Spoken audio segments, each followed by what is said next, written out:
strong.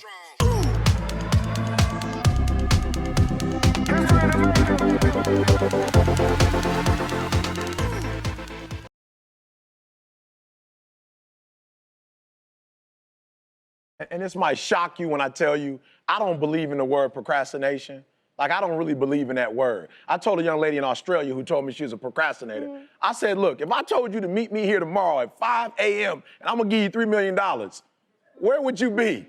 She said, I'll be right there at 4:59, ready to get that $3 million. And I said, so then there's no such thing as procrastination. What it is it's not important to you.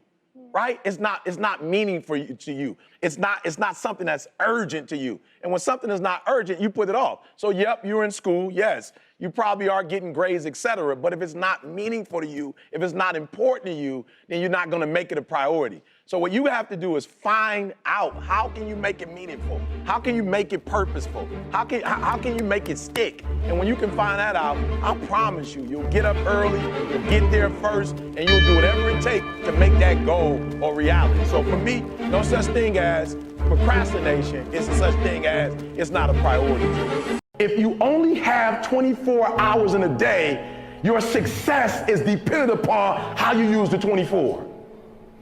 You gotta hear me. People talk about Oprah Winfrey, Ted Turner, Warren Buffett. Listen to me. I don't care how much money you make. You only get 24 hours in a day. And the difference between Oprah and the person that's broke is Oprah uses her 24 hours wisely. That's it. Listen to me. That's it. You get 24. I don't care if you broke, you grew up broke. I don't care if you grew up rich. I don't care if you're in college, you're not in college. You only get 24 hours. And I blew up literally. I went from being a high school dropout to selling 6,000 books in less than 6 months. What happened? In my 24 hours. I was like, okay, Eric, you got to get a grip on your 24 hours because you're about to be broke for the rest of your life. And that's all I need you to do for me. I can tell you all about your life if you just write down your 24-hour schedule for me and you let me look at it. I can tell you where you're going to be in 5 years. I can tell you where you're going to be in 10 years. I can tell you where you're going to be in 20 years if you keep that schedule.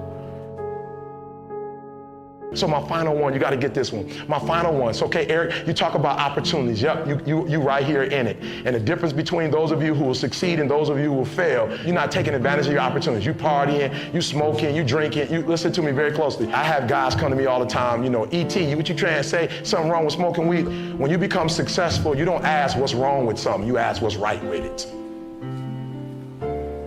I'm gonna say it slower because you might have missed it. E.T., I don't see nothing wrong with that. When you become successful, you don't ask what's wrong with something. You ask what's right with it.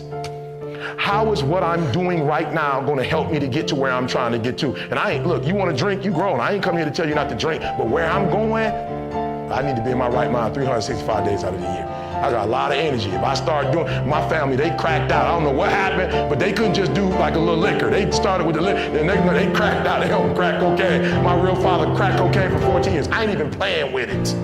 Somebody said, man, if you drank, you'd have a whole nother experience. I'm gonna have a whole nother experience when I become a millionaire and I got my own yacht and I'm out in the Pacific. And we go, boom, I'm blew out. Like, woo!